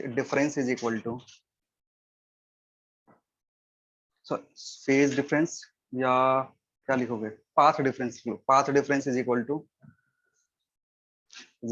2 pi by lambda into, या पहले वाला ही सही था, यहाँ क्या लिखे है, ठीक था, लेमडा इंटू एक्स, या फेज ही लिखना, पाथ को काट दो, इधर डेल्टा एक्स, क्या लिखेंगे इधर, डेल्टा एक्स लिखेंगे। एक बार मैं चेक भी कर लूं अगर कंफ्यूजन हो रहा है तो।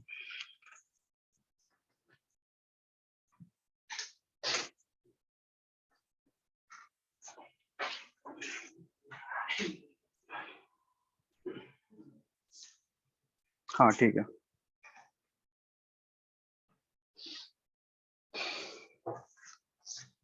हो गया। तो जब भी तुम्हें डेल्टा फाइ दिया हुआ है डेल्टा एक्स निकाल सकते हो, अगर डेल्टा एक्स दिया हुआ है तो डेल्टा फाइ निकाल सकते हो, ठीक है ना। ये तुम्हारा पाथ डिफरेंस होता है। यहाँ पे सीधे डेल्टा एक्स की जगह क्या लिख सकते हो, पाथ डिफरेंस भी लिख सकते हो। तो अगर फाइ के लिए देखा जाए तो डेल्टा फाइ अगर क्या लिखा है, that is for constructive interference, delta phi जो होगा वो क्या होगा, 2n पाई के बराबर होगा, ये होगा ना। 2n पाई अगर बराबर हो वेयर n की वैल्यू कितनी हो सकती है, 0, 1, 2 एंड सो ऑन। 0 पुट करोगे तो ये वैल्यू मिलेगा, 1 पुट करोगे तो 2 पाई, 3 पुट करोगे तो 2 पुट करोगे तो 4 पाई एंड सो ऑन। मतलब जब भी ऐसा कुछ हो कि जो तुम्हारा फेज डिफरेंस हो किस टर्म में हो, फेज डिफरेंस 2n पाई के टर्म में हो, तो ऐसे पॉइंट पे सब जगह क्या मिलेगा? Constructive interference. एंड क्या लिख सकते हो? और delta x is equal to, देखो यहां डेल्टा फाई रखोगे, डेल्टा फाई इधर रखोगे तो 2 पाई कैंसिल आउट हो जाएगा, तो यहाँ क्या दिखेगा? N lambda. और delta x is equal to N lambda, मतलब अगर पाथ डिफरेंस किसका मल्टीपल हो? एन लेमडा का मल्टीपल हो, तो फिर ऐसे पॉइंट के लिए क्या मिलेगा तुम्हें? Constructive interference. मतलब दो तरीके से तुमसे पूछ सकता है, या तो फेज डिफरेंस के टर्म में या फिर पाथ डिफरेंस के टर्म में। तो अगर फेज डिफरेंस के टर्म में पूछ रहे तो क्या लिखेंगे? Delta phi should be 2n pi, ठीक है, जहां n क्या हो सकता है? 0 1 2 3 एंड सो ऑन इंफिनिटी तक। और अगर फॉर किस फॉर्म में लिखे तुमसे? पाथ डिफरेंस के टर्म में, path difference that is delta x, तो डेल्टा एक्स को किस टर्म में लिखेंगे? एन लेमडा, जहां लेमडा क्या है तुम्हारा? वेवलेंथ है। लेमडा क्या है? वेवलेंथ है। जब वेव ट्रेवल करता है तो उसके लिए वेवलेंथ डिफाइन करके रखेंगे ना, तो वेवलेंथ, क्योंकि फ्रीक्वेंसी सेम है, वेलोसिटी सेम है, तो दोनों वेव का वेवलेंथ क्या होगा? सेम होगा। फ्रीक्वेंसी सेम और साथ ही साथ जो भी कंडीशन उसमें लिखा हो ना, क्योंकि फ्रीक्वेंसी सेम है, सेम मीडियम में ट्रेवल कर रहा है, तो वेलोसिटी भी सेम होगा, तो दोनों वेव के लिए जो वेवलेंथ होगा वो क्या होगा? सेम होगा। And that wavelength is what? Lambda. और अगर लेमडा मल्टीपल हो किसका? एन का, तो क्या होगा? सो एन विल बी 0 या फिर 1 2 and so on up to infinity. तो इन सारे वैल्यूज के लिए क्या मिलेंगे? Constructive interference.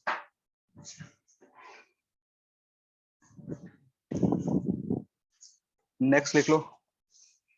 कंस्ट्रक्टिव के पास क्या आएगा? डिस्ट्रक्टिव। तो लिखना when intensity is minimum, when intensity is minimum, when intensity is minimum, it's a destructive interference, sir. हाँ, when intensity is minimum, interference is destructive. When intensity is minimum, interference is destructive. Interference is destructive. That is cos phi कितना होना चाहिए इस case में? 0। Sorry, 1.855. cos की बात कर रहा हूँ, cos कितना होना चाहिए? 1. cos -1 के बराबर होना चाहिए। मिनिमम वैल्यू कितना होता है cos का? -1। देखो क्या हो रहा है, समझ सकते हो। इधर से इंटेंसिटी का लिखा हुआ है तुम्हारा? नहीं लिखा हुआ, लिख दे रहा हूँ फिर से। I is equal to I1 plus I2 plus 2 root I1 plus I2, यही है ना? और cos phi। अब समझो क्या हो रहा है कि ये जो स्टार्टिंग का ये जो दो टर्म है, इसके बीच में क्या है? प्लस साइन है। अब ये तो एक दूसरे को कम कर नहीं सकते हैं। कम कौन करेगा? इस टर्म के चलते इंटेंसिटी अपने आप को क्या करेगा? रिड्यूस करेगा। और रिड्यूस करने के लिए अब ये जो कॉस है, अगर ये -1 के बराबर हो जाए, अब उससे नीचे तो जा नहीं सकता है। कॉस की मिनिमम वैल्यू कितनी होती है? -1 होती है। तो अगर यहाँ पे -1 होता तो जो टर्म आता I, it will be I1 plus I2 minus 2 I1 I2 root के अंदर, और ये जो वैल्यू होगा it will be what? Minimum होगा। इससे मिनिमम पॉसिबल है? नहीं पॉसिबल है। यानी cos phi कितने के बराबर? -1। और -1 कब कब होता है? देख सकते हो। समझ में आ रही है क्या बोल रहा हूं? हाँ, तो लिखना दैट इज लिखना भी शुरू कर दिया है। Destructive, that is when cos phi is equal to -1। When cos phi क्या होगा? -1 के बराबर होगा। सॉरी 5। यानी जो तुम्हारा डेल्टा फाई है वो कितना होना चाहिए? Odd multiple of 5. कितना? ऑड मल्टीपल लिखे। देख लो, ग्राफ बना करके देख लो, अगर ग्राफ से समझ में आ जाए। -1 कब कब होता? इस तरीके ग्राफ अगर बना रहे हो तुम्हें दिखेगा। देखो यहाँ पे कितना? 0। ये कितना? π/2। कहाँ पे? हाँ, और यहाँ पे कितना होगा? -1। -1 पे जो एंगल होगा कितना होगा? कितना है? पाई। फिर नेक्स्ट जो मिलेगा वो कब मिलेगा? 2 पाई ऐड करने के बाद मिलेगा। नेक्स्ट जो -1 होगा कब होगा?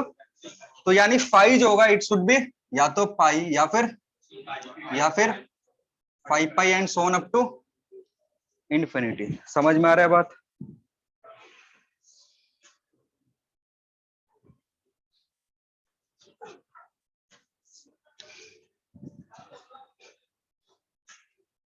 दैट इज डेल्टा फाई जो होना चाहिए क्या होना चाहिए? 2n+1 इंटू पाई के टर्म में अगर लिख दें तो काम बन जाएगा।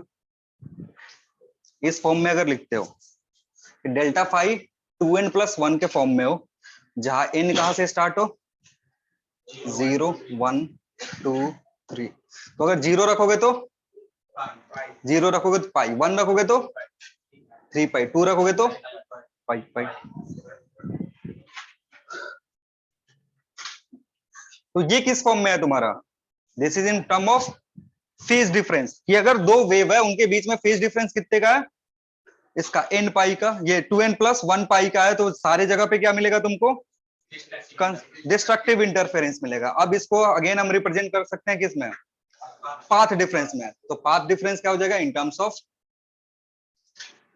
ऑफ पाथ डिफरेंस क्या लिखोगे?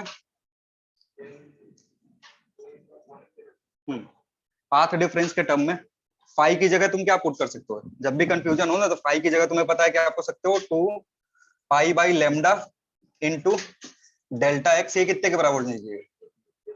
2n+1 इंटू फाई के, क्योंकि फाई कितने के बराबर होता है? इतने के बराबर। डेल्टा फाई जो होता है कितने के बराबर होता है? इतने के बराबर। तो यहाँ से पाई पाई क्या हो जाएगा? कैंसिल आउट हो जाएगा। डेल्टा एक्स जो होगा इट विल बी 2 से ला करके डिवाइड करोगे तो n+1/2 into lambda.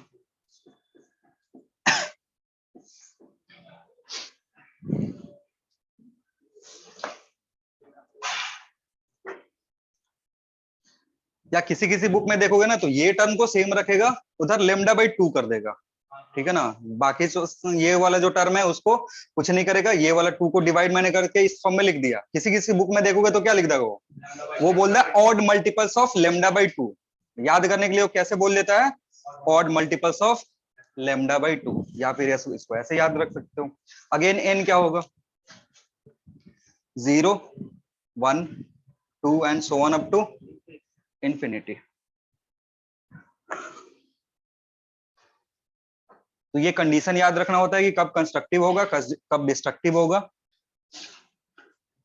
Most of the cases तुमको फेज डिफरेंस पूछ सकता है कि फेज डिफरेंस कितना होना चाहिए, या फिर क्या पूछ सकता है? पाथ डिफरेंस पूछ सकता है। हो गया। और इन दोनों को छोड़ करके अगर 1 और -1 को छोड़ करके कोई और वैल्यू होगा तो क्या होगा?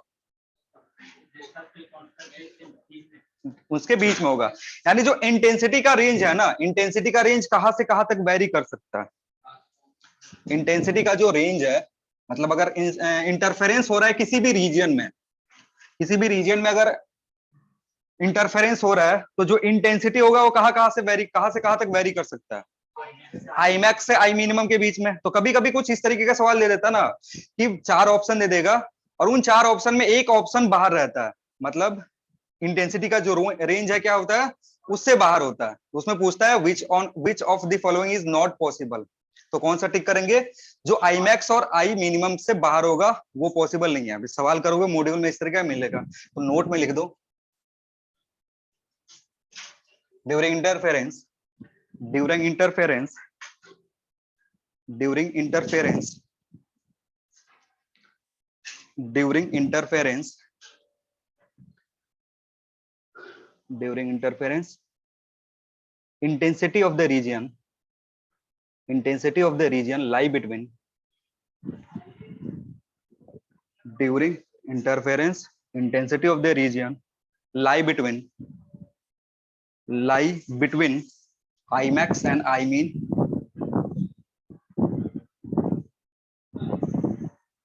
I max और I mean के बीच में लाई करेगा, where I max कितना है?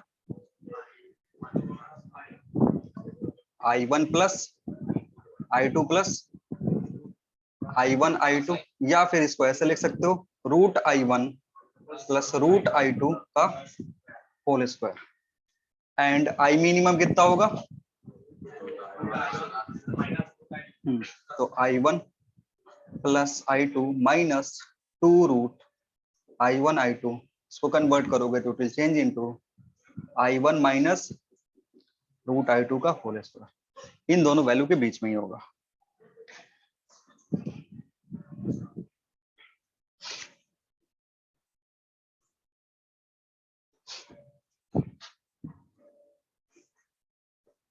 सवाल लिख लो एक।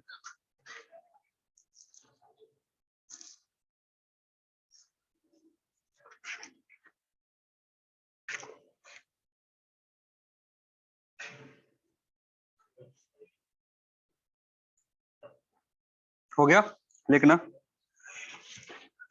During interference, during interference, during interference, question है ये। During interference of two waves, during interference of two waves, having intensities I naught and 4 I naught,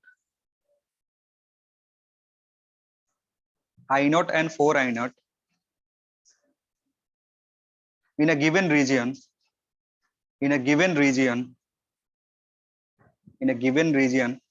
find the intensity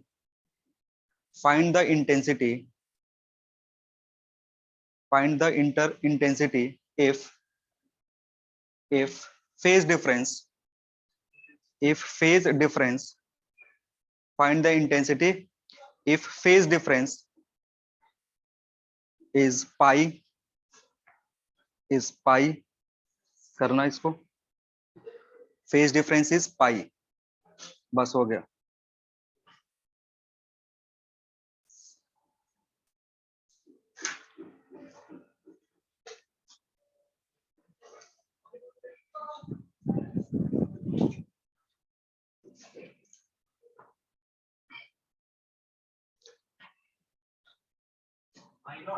कितना I नॉट आ रहा है, देखते हैं।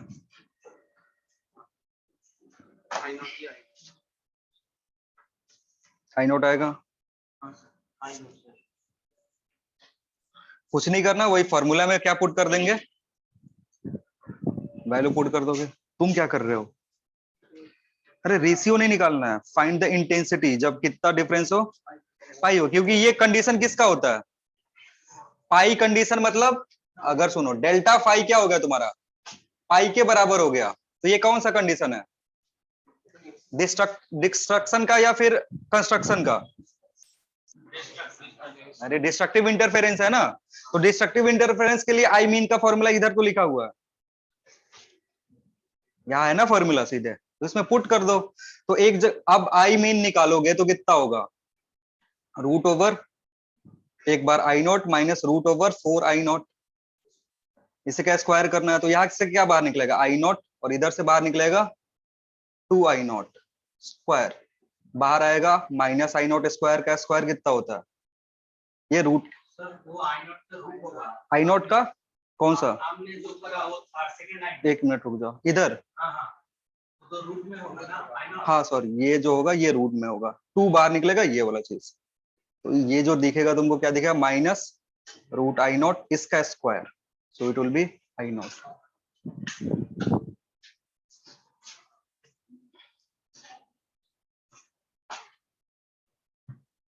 हो गया, एक और लिखना, जल्दी करो, ये बच्चों वाला सवाल है, इसमें कुछ नहीं था, ऐसा सवाल अब 11th के लिए भी नहीं पूछता।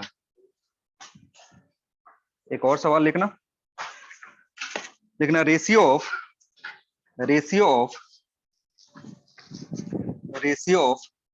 Maximum and minimum intensity,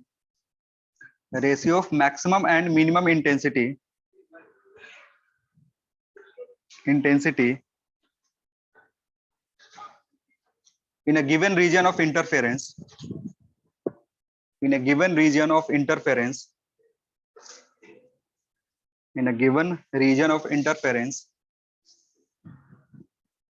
if superimposing waves,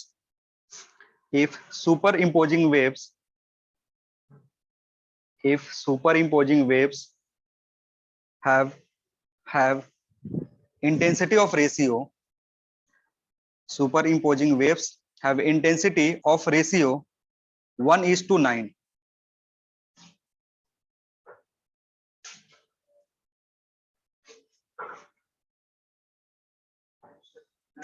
imax का imin का वैल्यू सही है imax is to imin का ratio of maximum and minimum intensity in a given region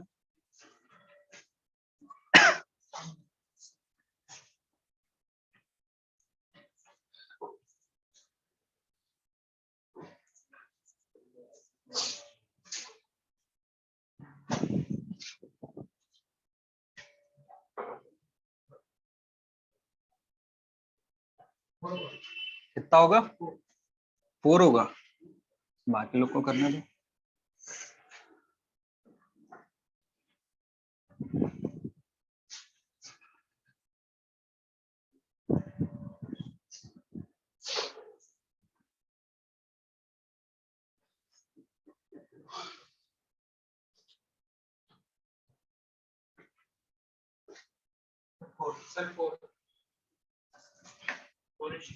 हाँ देखो इसमें गिवन क्या है तुमको, क्वेश्चन में गिवन है I1/I2 का जो रेशियो है कितना है 1:9 का, ये है ना।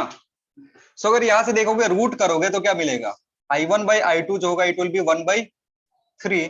सो I1 अगर लिखते हो I1 root I1 can be written as, या उल्टा कर दो I2 can be written as root I2 can be written as 3 root I1 लिख सकते हैं ऐसे। और हमें पता है I मैक्स कितना होता है, I मैक्स होता है root over I1 minus plus root over I2 का होल स्क्वायर, और I मिनिमम कितना होता है root over I1 minus root over I2 इसका होल स्क्वायर। इसी का रेशियो लेना है, जो भी टर्म है इसका रेशियो लेना है। अब ये रेशियो कैसे निकाल दो, यहां से ये वैल्यू पुट कर दो, I2 की जगह क्या पुट कर दोगे I1 पुट कर दोगे। सो it will be I max by I mean कितना हो जाएगा 16/4 हाँ रूट I1, I2 की जगह क्या रख दे ये वाला term, so plus 3 root I1 इसका whole square divided by root I1 minus 3 root I1 इसका स्क्वायर। सिंप्लीफाई करोगे तो कितना बचेगा, ऊपर 4 और नीचे 2 इसका होल स्क्वायर, ऐसा कुछ। इधर से घटाओगे तो कितना 4 होगा, इधर करोगे तो 2 माइनस 2 होगा, और I1 क्या हो जाएगा रूट I1 बाहर निकल के कैंसिल आउट हो गया, तो यहाँ से कितना आएगा इट विल बी 4, यानी आंसर जो होगा दैट विल बी 4:1। ठीक है, चलो फिर आज का क्लास यही खत्म करते हैं, बाकी करेंगे अगले क्लास में। Thank you everyone.